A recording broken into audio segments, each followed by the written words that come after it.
I had no idea I was supposed to talk about that stuff.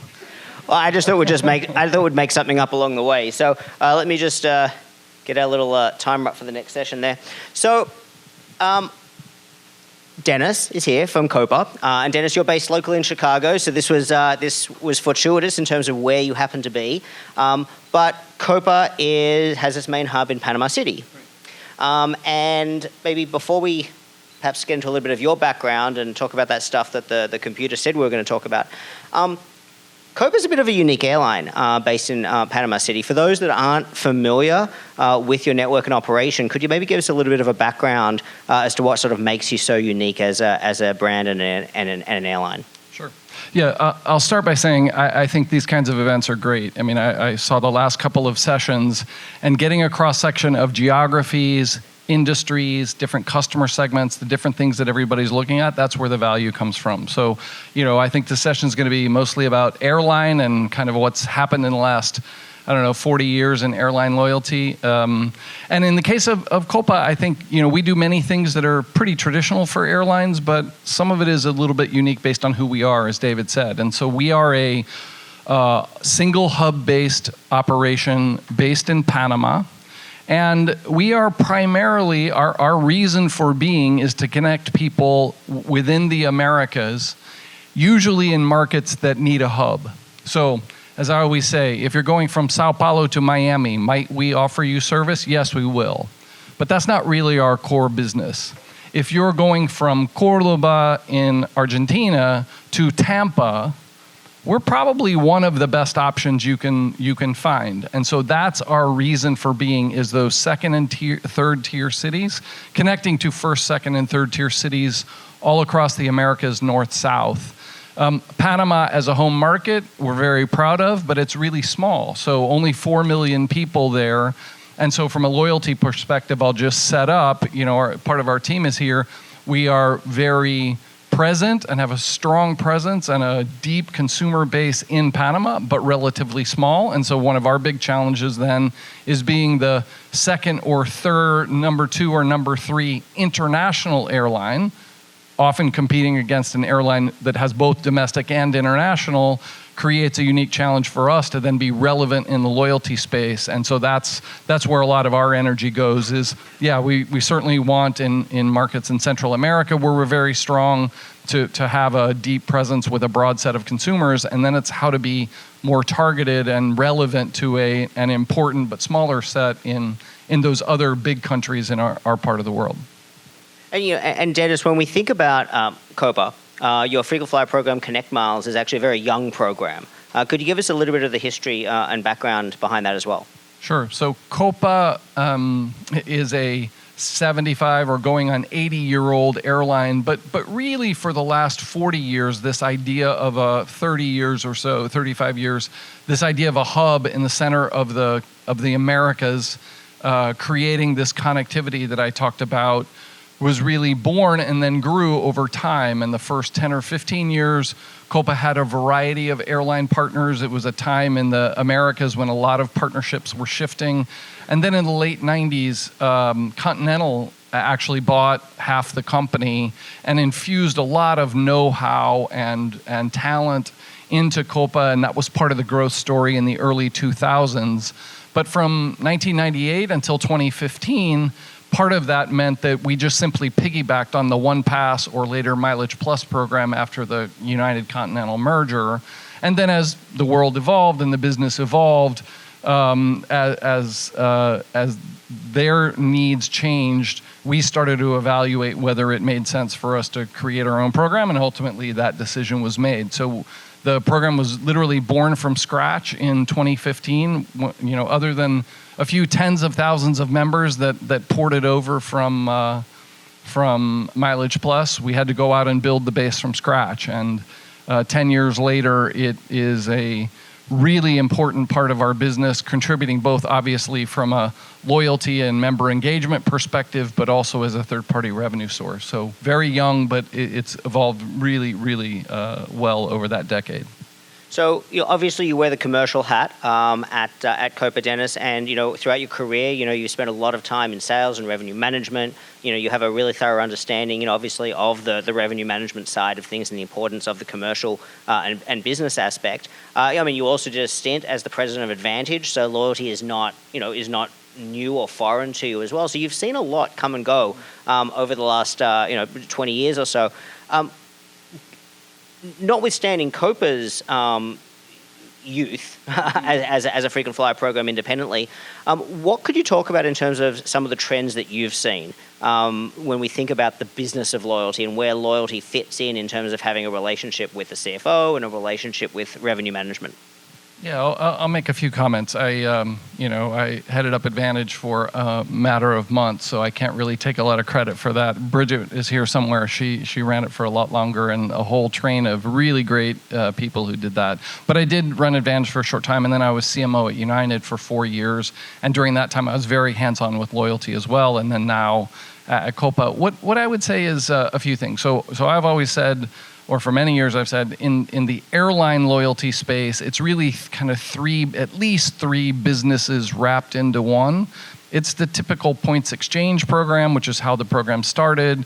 Many of the founders in airline loyalty back in the 80s said they were copying the old green stamps program. You guys are all too young to know what that is. But at the cash register in the supermarket, if you spent $40, you got these 4 stamps, and they went in a book, and then you filled the book out, and you could get some sort of product later on. And the original idea was fly 10 flights and get one for free. So that core sort of earn and redeem model is obviously one of the big drivers.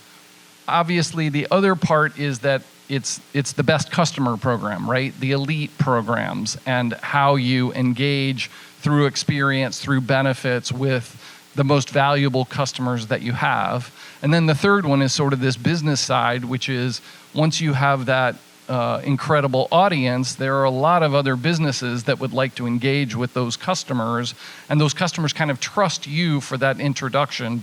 Obviously, the big one being credit cards, but also other partners. And I guess, David, what I would say is, I was worried 20 years ago when I thought about where loyalty was going and everything was fragmenting so much, about whether, I'll say, airline programs would really sustain and grow. Lots of competition from other industries, lots of fragmentation in people's attentions. The economics were getting stressed where, at some point we're gonna have to do more revenue-based accrual, and we're gonna have to do more dynamic awards. And, devaluation has always been one of those things that, at some point you're kind of forced to do it, but everybody worries about. And it astonishes me that 20 years later, since I was there in Dallas at Advantage, that all of those changes don't seem to have dampened the consumer's appetite for airline miles, and in many cases points of many other loyalty programs. So the appeal of that free travel and the psychic benefits of playing that game remain really, really compelling. And again, right, that is what creates the hook and the audience that provides the power for that third-party part of the business. And so in the U.S. airline industry, we see loyalty just taking on a very prominent role in the discussions with the financial community and the role that it plays in driving their business. And that's true for many of us in the airline business. And the way that has evolved, I guess, is heartening, and it's encouraging both from the consumer perspective and the business perspective that loyalty is still so top of mind for the consumer in a way that I really did worry that at some point we might squeeze the golden goose too hard. And I'm really pleased that that worry has turned out to be unfounded. Yeah, I mean, I think it's not completely without risk. I mean, we certainly see the goose being squeezed a little tight sometimes, and we see some share shift between brands, and But I think that what's interesting. I mean, we talk about this every year at Loyalty Summit. I mean, this is a non-stop conversation.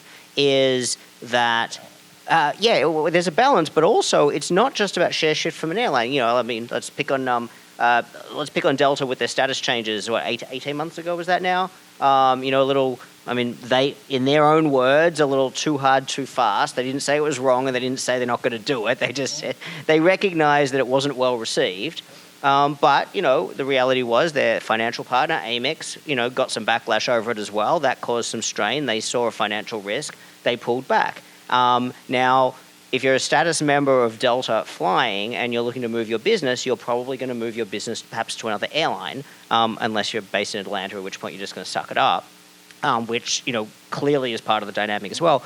But if your engagement with the airline brand or the frequent flyer program is more points and miles based, we're seeing, we've never seen so much competition from financial institutions and financial branded products now. Whether in the US market, we're talking Chase or Capital One, or anywhere around the world, we have bank branded proprietary products that can offer you, whether it's cash back or their version of points and miles or the ability to redeem for travel. So I think what you say about there's the appetite for travel rewards hasn't waned whatsoever in the last 10 or 20 years. But I think what we have seen is a level of competition from other, or I'll even say non-traditional players to provide travel rewards that we haven't seen before. Even just in the previous session with a review, some of those insights about the appetite for cruise, I think is fascinating, because cruise is not an area that a lot of traditional loyalty practitioners spend a lot of time working on. Any comments on that aspect? On the sort of proprietary loyalty programs of financial institutions, that was a natural evolution, I think, of them protecting themselves a little bit and recognizing that they had a space that they could play in with their credit card customers and create value that way. My own impression as a consumer looking at that is it still seems to me the case that, at least as it relates to air travel, the airlines still have that sort of wholesale advantage, right? And you can decide to what extent you want to either allow transfer in or you want to allow redemption with one of those financial partners. And so, it's a balance and trying to cast a wide net in terms of distribution, say, and attracting customers, but also protecting your program and making sure that you're not sort of enabling somebody else's value prop to be so compelling relative to yours that you're just going to leak a lot of value there. But yeah, it is a fair point that, when you think about the travel loyalty space in the U.S. as it was 20 years ago, and you think about where it is today, airlines have a much smaller share because of the growth of all of these other businesses. Nonetheless, that has not meant that those programs started to fail or wither on the vine. They still seem very, very vibrant. And yes, each airline, each brand, as they evolve their loyalty program and are trying to balance those economics, drive value for both the consumer and the company, but also manage the cost, make sometimes unpopular decisions. But I think that's just all part of it. But I think that growth of the competition has made us all better and smarter. And again, the fact that it hasn't gutted these programs demonstrates, I think, the original sort of value of that travel hook. Speaking about, I know we're going to talk more tomorrow about co-brands and partnerships. We have some sessions on those. But when we think about financial partnerships, obviously it's always dominated by discussion of the US market. You have American with Citi, and then a little bit of Barclays and bye-bye Barclays. You have United and Chase and Delta and American Express. And the sheer number of zeros at the end of those relationships is mind-boggling to people outside of the industry. But for an airline like yours, at Copa, with your unique hub model and all the rest, you don't have that benefit of that single homogenous market like the US Big Three do. You have a lot of very different market segments to work with when you're talking about financial partners, right? Yeah, that's right. And again, right, our presence in Panama in particular, sort of Central America more generally, is really, really strong and has allowed us to grow a third-party revenue stream that I think is far beyond what we would have imagined, adjusted for size and recognizing that we sit in a home market with a lot of our business in third countries where we're, again, a number 2 or a number 3 player, has been really extraordinary.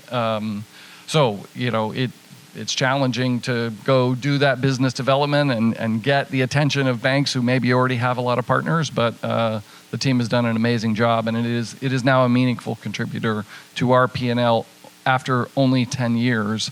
And again, adjusted for size, it would have maybe similar numbers of zeros even after just 10 years. And not wanting to ask any secret sauce or anything like that, but again, given the unique market model that you have, and I know that we have some people from they're here from some European airlines, for example, and they're thinking, well, actually, this multi-market, issue, it's what you just described me at Panama. I mean, it's not too dissimilar to some of the hub locations in Europe. When you think about your core membership, your core frequent flyers, your elite status base, perhaps. How do you, and especially with your background, American United as well, and seeing the difference, how do you see that member base? Is it predominantly people in Panama using Copa as it's the local hub, it's the fortress hub, or do you have some interesting markets there where there's some that sort of stand out for you? Yeah. So again, being the 800-pound gorilla in this tiny market, we do have a very deep penetration of the local market. But when you look at our business overall, that's a relatively small part of our business. And we have been able to tap into, we had them as flyers already. They maybe used one of our predecessor loyalty company, programs before, and now they've sort of been embedded in ours. But our unique place in the market means that if you're depending on what your travel needs are, we are a very sort of affordable, high quality option. And in like I said, in many markets, city pairs where you need to fly, we're going to be a great option. And so for people who are road warriors, sort of making trips north and south in the Americas, they'll probably stumble across us. Hopefully they'll learn that we're, year after year after year, decade after decade, one of the most reliable airlines in the world. And, I think we provide a very quality service for a business traveler. So, yes, it's leisure-based also, but for the most part, it is the very traditional road warrior traveling north-south in the Americas that is our base outside of Panama. I was just having a little joke with Marco earlier before the session, but when I was lucky enough to come down and visit down in Panama City, Marco invited me to a function that you were having at a gentleman, Senor Calutros, who is a big fan of your airline. And for those that don't know, he has the largest, correct me if I'm wrong on this, Marco, but it's the largest private model airplane museum in the world. Is that correct? In the Western Hemisphere, here we go. He has it in his basement. He actually, if I remember correctly, he bought the next door property. He rents upstairs out, but the basement is essentially his own private model airplane museum. I can show pictures on social media later if you want, but very impressive. But where I was going with the story, though, is with his relationship with the airline, if I understand correctly, you were looking at a partnership where you could offer that as a VIP experience to your top tier VIP members. Is that right? Yeah, I would say we've done it ad hoc. It's an amazing place. For those of you who are airline geeks or travel geeks, you can go online and find out about it. He does have an amazing collection, maybe a third of this room filled with every type of airline model aircraft. So yes, I would say we have done that a bit. That concept, which we certainly didn't invent, is something that Marco and the team have been looking at. Is especially for those Panama-based members who are the true road warriors, where we have our sort of team there, where we can touch them in a more meaningful way, giving them some of those kind of unique experiences. So we've done a few events, and that's a good example where we've leveraged what we think is a pretty unique opportunity. But that concept fits in the bucket of, this is the discussion about the business of loyalty, but at the end, this is about the emotional connection you're creating with these members in your program, and those sort of one-off experiences to be able to engage with people at the company, executives, and feel special that we're doing something unusual that we didn't have to do, that wasn't part of the contract, it wasn't in the T's and C's somewhere. I think is something that we feel like we don't do enough of, and so we're looking at how to do that and how to do it in a way that's not just like, hey, let's do a happy hour with our elites or something, right? And so that was a really good example of that concept, and it's something we talk about how to do more of. Because again, right, it's that engagement and yes, the value prop and the experience in the travel experience is all important, but at the end, you want to also create an emotional bond with those customers that's more than that. And then retention kicks in, and their willingness to play more in your ecosystem kicks in, and it's kind of just the right thing to do. You know, I think it is the reason I brought it up is I do think it is a great example of that VIP experience, that surprise and delight. I mean, we talk about it a lot. I know we have a session on it tomorrow again, talking about VIP experiences. So just a little quick plug about that. But I think it is. We play a lot of buzzword bingo in the industry. We talk about experiences. We bandy that term around. It's the flavor of the, it's the flavor of the month for quite some time now about experiences, not transactions. But what does that actually mean?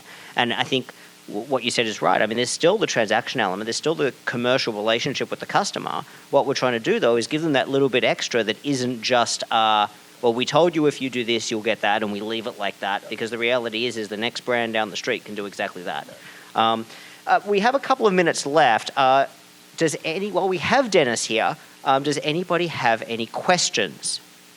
We don't usually have time for questions. In the session that was set up, that we are all that stands between you and cocktails. Yes. So feel free, ask lots of questions. I'm sure everyone will enjoy that. I can't start the cocktails earlier than scheduled, so we do have a few minutes for questions if people would like.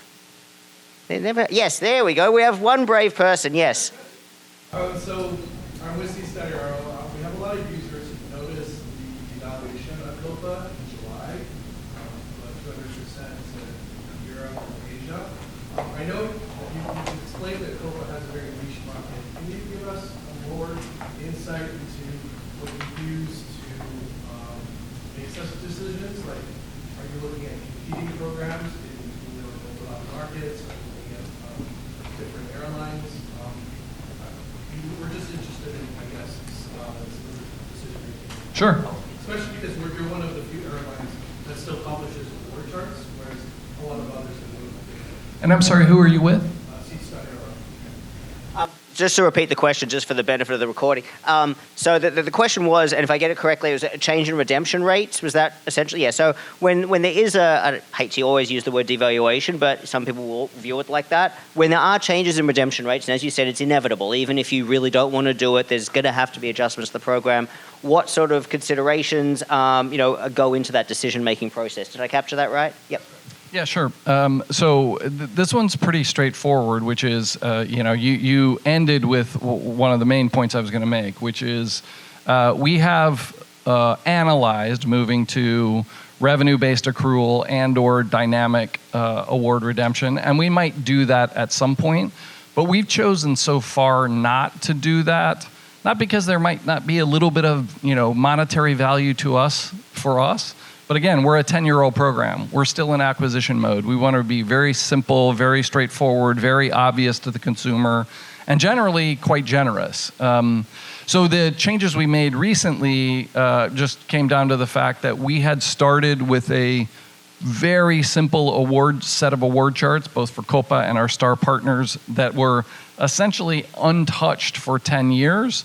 And as the world has evolved, our competition has evolved, and the economics and usage of as our member base grew, we were now seeing meaningful volume in redemption on those awards at a level that was suddenly quite unprofitable for us, frankly. So it really was a very straightforward economic imperative, but then the question came back to, well, then how do you do that? And yes, we looked ultimately at how do the economics play out for us, but importantly, are we still, with the changes we made, going to be competitive versus a member who might say, oh, well, I was using my ConnectMiles to travel to Europe or to travel to Asia, now that's been devalued, what are their reasonable alternatives in the marketplace? And so I think the way I would say it is we're still very, very competitive, and for a while we were probably putting too much value in those third-party redemptions, and when we finally took a look at it, we made some adjustments. It's an interesting point because I think what you said, like Copa still has award charts, and I think now that so many airlines don't, I think it stands out to us even more when an airline does it's more obvious. It's more right? obvious when there's an adjustment. I would say it's one of the loyalty program's benefits of going to dynamic redemption is a change like that is not necessarily so obvious or not as immediately obvious. I know many of you go out and scrape and do lots of transactions and that news would come out, but maybe not quite so in your face as having to adjust an award chart. But so far we've decided that's the right way for us to go, and our goal really was in this short period of time to make a set of adjustments that we thought would last us for a few years, so we're not sort of hitting our members repeatedly over the coming years. We have time for one lucky last question.